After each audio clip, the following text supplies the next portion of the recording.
El grupo de investigación y mental health, prevención y epidemiología de enfermedades neuropsiquiátricas es un grupo de investigación del Hospital Universitario Partaulí, constituido por un grupo de profesionales de diferentes especialidades y ámbitos, básicamente psiquiatras, neurólogos, psicólogos y enfermeros, orientados a una investigación multidisciplinar, a veces en charcha con investigadores básicos del Instituto de Neurociencias de la Universidad Autónoma de Barcelona. Nuestra investigación se orienta a tres grandes objetivos, tres grandes dimensiones de investigación, de áreas de conocimiento. Y mental health, básicamente el desarrollo de nuevas tecnologías, adaptadas al ámbito de la salud mental, internet y smartphones. Muchas veces esta investigación innovadora en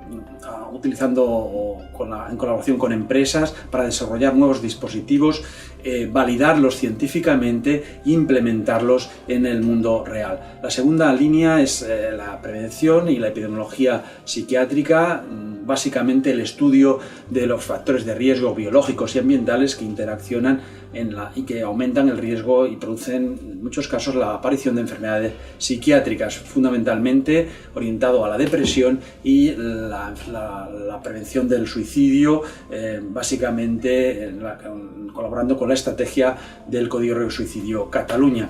Y la tercera gran línea es la prevención del ictus y el desarrollo de nuevos tratamientos. Hay algunos investigadores de nuestro grupo de neurólogos, fundamentalmente, que se dedican a este área de conocimiento.